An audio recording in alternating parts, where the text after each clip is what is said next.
Hi, I'm Mark Huberman. I'm president of the National Health Association. And the National Health Association is the oldest organization on the planet advocating the benefits of a 100% whole plant food diet and lifestyle, something we've been doing since our founding in 1948. I'm privileged to be the national president, and I am most proud of being the publisher of Health Science Magazine. What you see before you here, it's a unique publication in that it's 40 pages long, has no advertising in it, just articles on the gold standard of what we call plant-based living and diet, or 100% SOS-free diet, articles on health, interviews with the leading stars and voices of our health movement, like Joel Fuhrman, Alan Goldhammer, Michael Clapper, Michael Greger. I've had a very privileged upbringing, not privileged in terms of wealth, but privileged in terms of health. My parents were pioneers in the whole food, plant-based health movement. They came upon this way of living even before I was born, but when I was born in 1951 is where they really started to ripen into it, and were way ahead of their time in believing the importance of organic fruits and vegetables, whole foods, avoiding processed foods, having fresh air, exercise, all those key elements of health. And when I was born in 1951, they thought this was the ideal diet in which to raise a child. And believe it or not, for all of my 70 years, I've never had a piece of pizza, never had a piece of fish, never had a piece of meat. And for 32 and a half years was just raw fruits and vegetables, kind of the ideal natural hygiene diet that we had. Founders of our health organization, Dr. Herbert Shelton, Dr. William Esser, Dr. Gerald Benish, who were people, when founded our organization in 1948, were advocating this kind of diet and lifestyle. And one of our founders, a guy by the name of Dr. Herbert Shelton, wrote this remarkable book called Human Life, Its Philosophy and Laws. He was writing in 1926 about a revolutionary approach to healthcare, that the focus needed to be on prevention, identifying the causes of disease and removing them, not treating symptoms, and recognizing the fact that the keys to health and well-being are found in a plant-based, what they called a vegetarian vegan lifestyle. They didn't use the word vegetarian, they didn't use the word vegan, they used whole foods was what they did. And whole foods meant you didn't have oil, you didn't have salt, you didn't have sugar, anything that weren't whole foods. They were advocating that, and he wrote a whole hygienic system back in, again, in the 1930s, and then kept writing into the 40s and the 50s, and wrote a book. He wrote one of the unique things that Dr. Shelton did. He wrote a book called Fasting Can Save Your Life, that to this day is the greatest selling book ever written on the subject of water fasting, and recognizing the fact that in a medically supervised fasting state, your body has extraordinary powers to heal itself, to recover itself. And when you give it a physiological rest, it's amazing the conditions that can just kind of restore itself. Dr. Shelton wrote this book, I believe, in 1964. And it still is probably the most popular book ever written on the subject of fasting. I grew up on fresh fruits and vegetables. My parents raised me on raw fresh fruits and vegetables, and that's the way I lived for the first 32 and a half years of my life. So I went to grade school, and where everybody else had their little jar of milk and their sandwiches, and they'd go through the line, I would bring my brown bag lunch with an apple, a banana, some cashews, sometimes a peach with the pit taken out, some cashew butter in the middle. And that's what I enjoyed. And I look forward to a salad every day. And that's what I did. And people often ask, how was I able to withstand the temptation of all of the other things around me, pizza and ice cream day and cookie day on Valentine's Day and all the cookies and things like that. And it is, I find just amazing, I guess, when I look back, that what you've never had, taste is kind of a learned behavior. What you've never been exposed to, you don't have an interest in. And so for me, it was really never willpower. These were just things that I wasn't interested in. I knew what I liked. And as I got older, as I got into high school and all that, I then began to, it wasn't just a matter of the way I was brought up, but it was a matter of personal choice.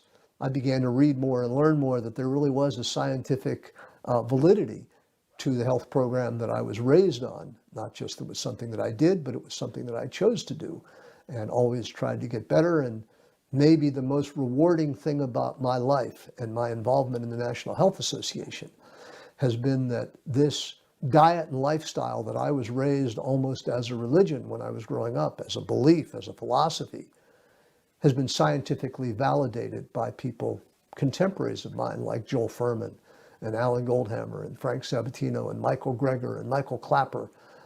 It is a really, really rewarding thing to see the lifestyle that I was brought up in without choice when I grew up, obviously, in my early years.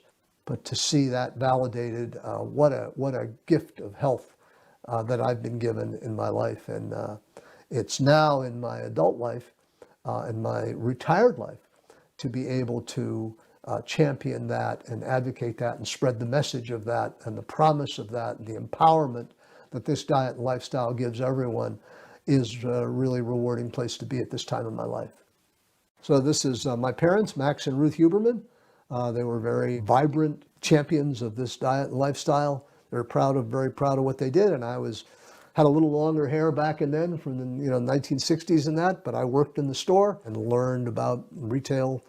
My parents also you'll see the name of the store was Natural Health Foods and Barbell Center. My parents also recognized the fact that health was more than just diet. It was more than just what you eat. Exercise was important.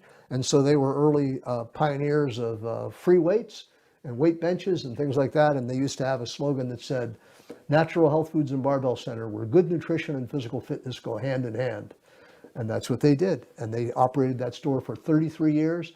And whenever anyone come in, they would sell vitamin pills, but the vitamin pills and supplements, vitamin C, vitamin D, the ones that they sold were without additives, without preservatives. They were the purest ones they could find.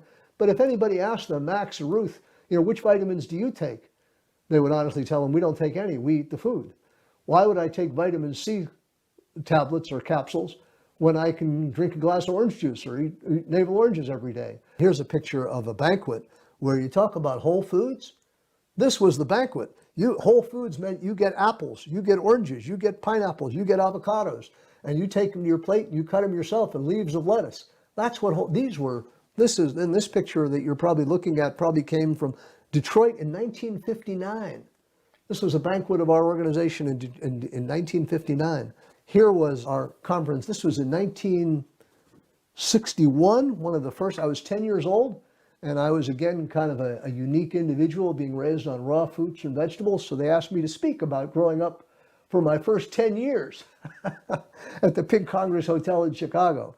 So I was before a microphone many moons ago, and maybe it was a precursor of my life in the theater and being a lawyer way back when. So I've always been pretty comfortable on my feet, but I have a long history of being involved and a leader of our health movement. I graduated from law school in 1976.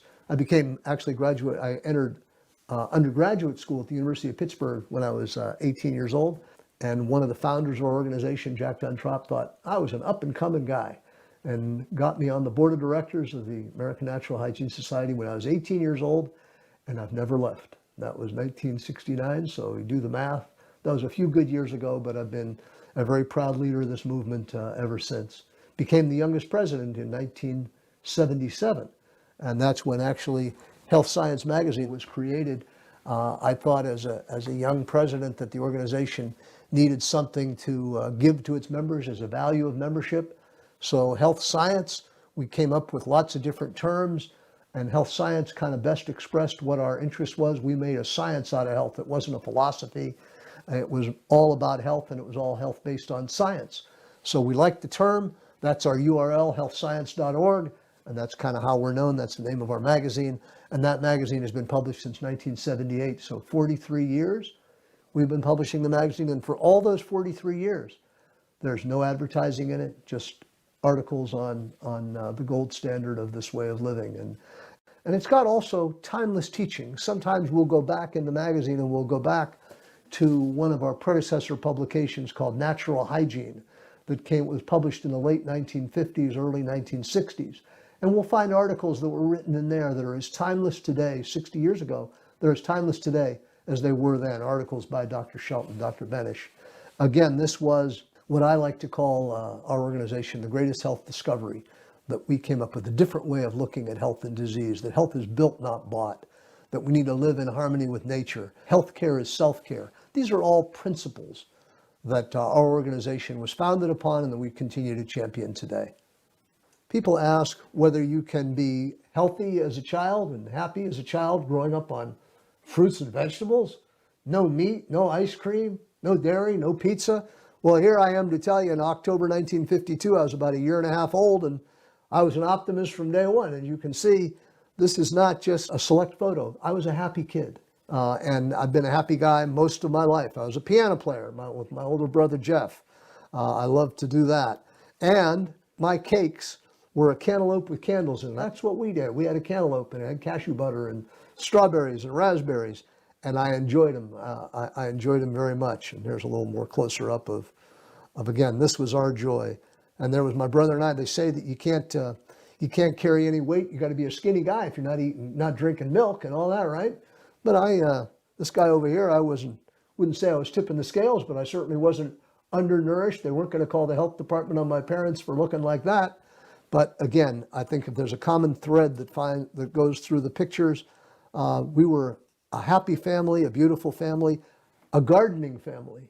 We had a big garden in our backyard, and my father taught us using a hoe and a rake and transplanting romaine lettuce from day one. So again, I've been an upbeat guy most of my life, and that started way back in 1952. I've had a good life, and I think my diet and lifestyle has given that to me, along with some remarkable parents that were there every step of the way, encouraging me to be the most that I could be. And I've just been a very lucky guy. I've been a lawyer for my entire professional life. And in that case, I've spent not just doing the typical things that lawyers do of representing defendants charged in criminal cases and personal injury cases and probate cases and domestic relations cases, but because of my interest in health, I've also been one who have represented people and represented doctors who are following alternative lifestyle approaches to healthcare.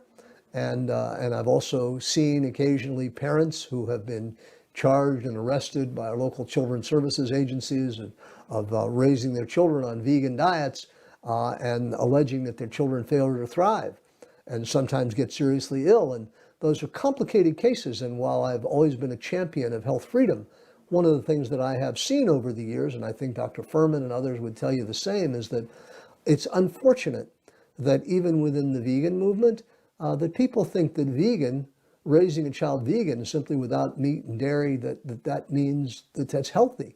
And that's not the case. Vegan, just being unmeat, doesn't make you healthy. Potato chips are vegan. Any number of things that can be without meat doesn't mean healthy.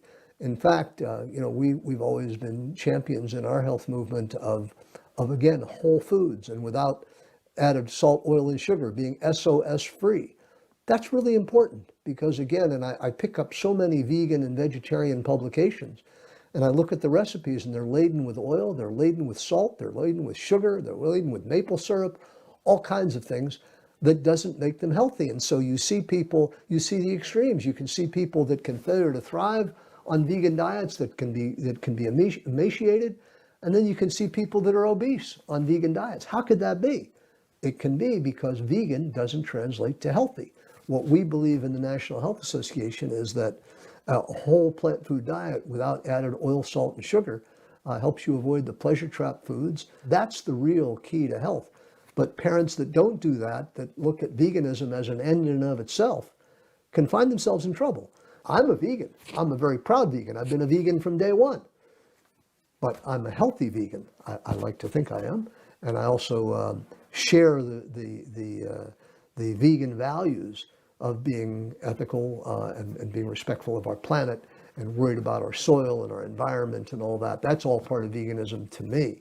But again, from a health standpoint, I've unfortunately seen cases over the years, more than I'd like to acknowledge, of people who have raised their children vegan and gotten into trouble trying to raise their children vegan because they're not doing it healthy. They're not doing it well.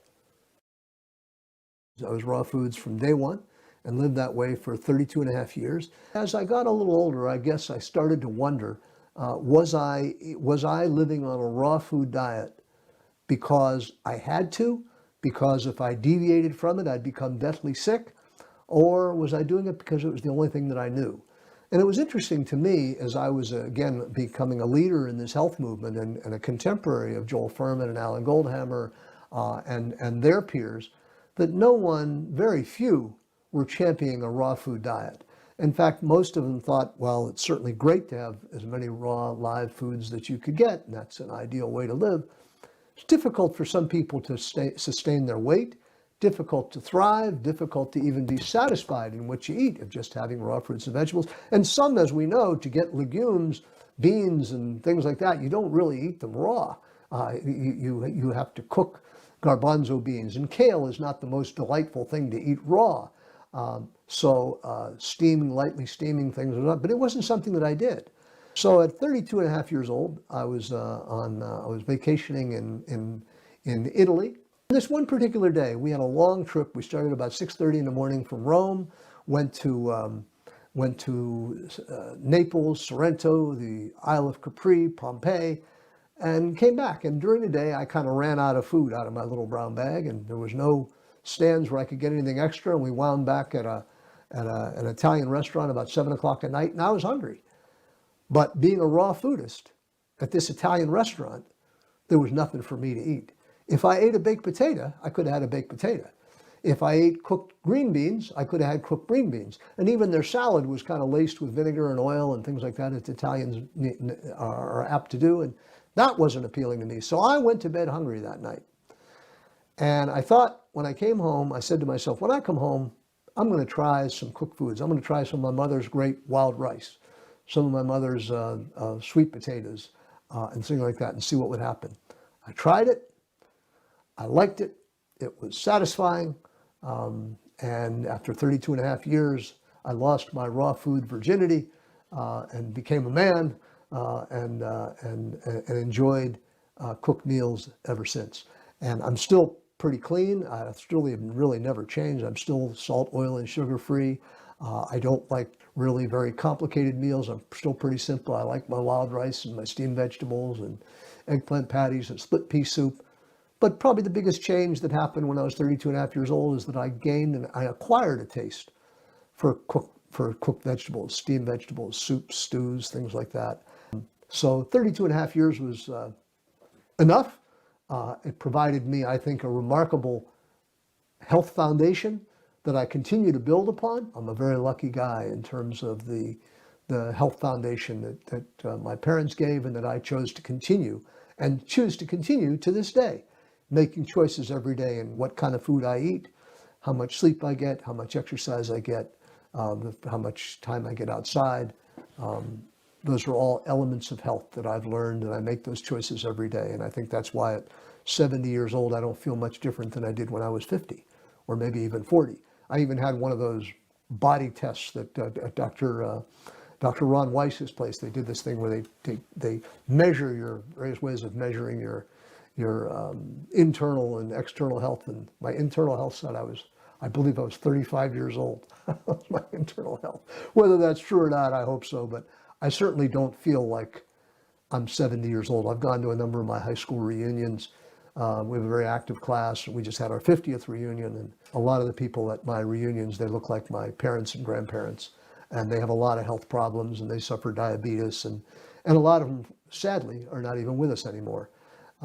That's not going to be my path if I have anything to say about it, and I think I do. I think the greatest blessing of this diet and lifestyle is that you do, to a great degree, control your health destiny. That's what I think I do every day, and that's the great promise of this diet and lifestyle. In 2011, we wanted a bigger kitchen, especially when my wife joined in this lifestyle and really gained the thrill and satisfaction of plant-based cooking and living. And my pride and joy of this is our Electrolux Icon refrigerator. And this is a plant-based person's dream. You open it up, it looks like one thing, but this is all freezer. This is all refrigerator, and it's actually not so stocked. We need to go to Whole Foods and Costco one of these days, but there is. You know, when I mentioned earlier about the salad, this is the salad that Mark and Wanda and I have every day. This is the main course that we have, and this lasts about a day between the two of us. And I do mung bean sprouts, and we have cucumbers and peppers and avocados and leeks and carrots and cantaloupe, and I mentioned frozen peas from Trader Joe's. They're frozen peas and frozen corn. That's still my favorite. It's a great salad. My wife made me a green smoothie this morning. And this is the frozen side, where we've got they say that you should keep your nuts and chia seeds and all that in the freezer. So we do that. All her frozen berries and all that for smoothies. Again, we need to fill up the place. We need to restock the refrigerator. These are soups we batch cook. So we've got to always have extra vegetable soup, split pea soup, creamy wild rice soup, all kinds of soups. And so, but this is a great refrigerator. It's got that kind of theater lighting. You can see everything. You don't have to search through to find it. To me, this was when we did the kitchen. If we did nothing else, I got this. Here we have there's a pantry guy was really pretty creative in building out the shelf. So we've got yams, the Japanese yams we talked about, which are your favorite or my favorite. We've got red onions and white onions and shallots. We've got down here, we've got all kinds of garbanzo beans and lima beans, and all SOS free. 365 makes all with no salt added. You know, you can go to the store and you can get them, but you got to watch that they're not. We try to get them dried. When you make your garbanzo beans in an Instant Pot, they taste so much better than when you get them out of a box or even an Eden can. Even though they're salt free, it's just not the same. They taste so much better when you do it that way. And we've got our oats and every kind of, this is a neat product that they now started carrying at Costco. So for those people that are concerned about gluten, here's 100% organic, gluten-free, sprouted, rolled oats. It's a great product. Nuts.com, I get when we make cookies and that. They make their golden raisins from Nuts.com, organic Hunza raisins. We have a wine cooler, but it has no wine in it. It's a beverage cooler that's got Dr. Furman's vinegars, and it's got our rolled oats and things like that, and juices and that. And here's those sapotes we talked about, this unusual tropical fruit that we get from California. Our Instant Pots, we actually have a third Instant Pot in the kitchen. This is Vitamix, makes a composter that's an amazing thing that you can take your kitchen scraps, okay, and put them in this little composter. It dries it, it grinds it, cools it, and changes the filter. And look what it turns into, a pan of waste like this that you keep on your counter. You can just throw all your scraps in, and this is what it does to it in a couple hours. And you can just put that on your garden. So this is my Huberman organic garden. It's about 20 by 40, something like that. And as you'll see, they're all raised beds right now, and this is the fall season, so there's only a few cherry tomato plants left. A couple of dill plants out there. There's an errant sunflower in the corner, but it was about a month or two ago, was filled with peas and tomatoes and peppers and cucumbers and lettuce and kale and Swiss chard, and it was quite a bounty. So now I use raised beds because they're easy to take care of. It's all completely organic raised bed soil, and by putting fabric underneath, it keeps the weeds down and makes it really easy to take care of. And I got like river rock all around it, so weeds don't grow up in between. So it's a fairly low maintenance sort of way to raise things, but there's nothing. People ask me often if I'm a really spiritual guy, and I wouldn't say. I find my most spirituality when I'm in the garden picking a cherry tomato or picking a fresh strawberry or shelling some fresh green peas. That is something very spiritual or magical for me. And here, I don't know if you can catch it over here, but interesting, I have a couple of extra cherry tomatoes that just kind of grown up, and they've grown into this flowering crab tree, and up in the corner they've just grown up. Here's some that are still growing up in the tree like Johnny Appleseed, but there are a couple of ones that are down here, and there's nothing better than picking a cherry tomato right out of the garden. There's nothing like it. That's magical. And again, I'm in my element when I am in my garden. There's a song from the Fantastics, the musical The Fantastics, that I'm always very proud of. A man who plants a garden is a very happy man, and I'm a very happy man when I'm in my garden.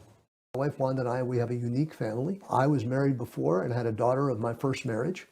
Lisa works and lives in New York, and I raised her as a vegan, and she's been vegan from day one. Like me, it's the only thing she knew. She wasn't raised on raw foods. I chose not to raise my child on raw foods because I didn't think it was necessary, and still don't think it's necessary. but it raised her on, she is a vegan and has been a vegan her whole life and has enjoyed the good health benefits that goes with that. My wife Wanda had a child of her prior marriage, a couple of years older than my daughter Lisa, and she was not raised as a vegan. When we got together, she certainly made good health choices for a while, but again, didn't have the same foundation, didn't see the world through the same lenses and the pressures of life and society.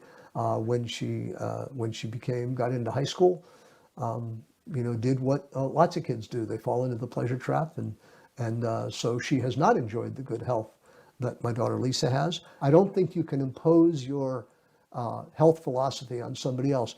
Fortunately, and my great fortune is that I planted those seeds with my daughter Lisa, and they have stuck. They've taken root, and they're pretty strong. She knows what to do when she gets sick. She leads a pretty good life. And my wife Wanda, she founded at True North Health in 2011. She had her aha moment, and now we share this lifestyle. But I think she would say, if she credits, one of the things that's allowed it to be easy is that I gave her the opportunity to find her way herself. I didn't insist, I didn't condemn her from eating health food, junk food. She was vegan, but ate the Amy's pot pies and the vegan cheese pizzas and things like that. But that's okay. That's her right. Who am I to say what religion she should follow or what diet she should follow? I loved her because of who she was, not because of what she ate. Again, I've been pretty blessed with good health most of my life. I had my first cavity when I was about 60 years old, 50 years old, I would say. I broke a tooth, my front tooth. I broke my front tooth when I was little, walking my dog. And I had a root canal back when, but I had an implant, a few years ago. But the rest of that, I'm pretty good. I'm pretty strong. I have pretty great endurance. Again, I mean, I don't think that this diet and lifestyle guarantees you perfect health. It does give you the opportunity to make the best with what you got. And I don't know if I'll develop a brain tumor tomorrow, but I doubt it.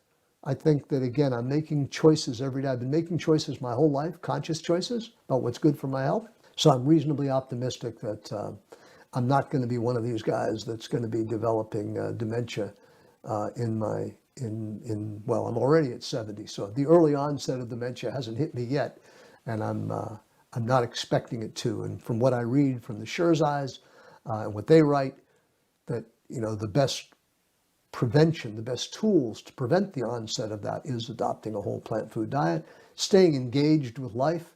I play chess, I play racquetball, I play ping pong. I try to challenge my mind. I try to read. Try to be engaged in life. So I'm pretty good. My health is pretty good. I have been blessed with, I think, a good health foundation. Even people that have been living, that haven't been blessed with 70 years of life like I have, that have only been doing this for 10 years or 20 years, there is still this remarkable ability within the body to turn on and turn off the expression of these genes through epigenetics, and that you're not a prisoner of type 2 diabetes, or you're not doomed to have breast cancer because your mother had it. You're not doomed to have a heart attack and need stents and statins because heart problems have been in your family. You really do have the right to control. You have the ability. Your body gives you, and the lifestyle choices you make give the ability, the capacity to control your health destiny. That's what I think I do every day.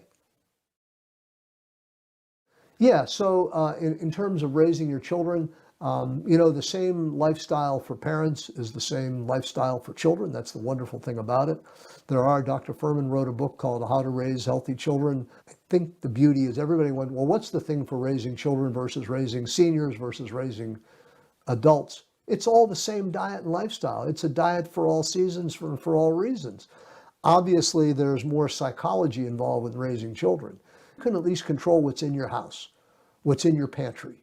You can do that. But if you try to be the police of your children, you might end up with neurotic children. And there's more to life than fruits and vegetables. You want well-rounded children. You want children to be able to think for themselves. You want children to be self-confident. So you want them to be involved in life more than just policing every meal. But you can set an example at home. I think that's the most important thing you can do. But again, the diet is not so secret. The wonderful thing that's so much easier today of raising children than when I was raised is the recipes are so much better. I never had a cake until my 60th or 65th birthday. I had a Kathy Fisher carrot cake with a pineapple cashew icing on it. First cake I ever had in my life. Now kids can grow up with not dogs, with all kinds of French fries, all healthy stuff, SOS free. It's so much easier now to raise children with healthy foods that they'll like and won't feel like oddballs.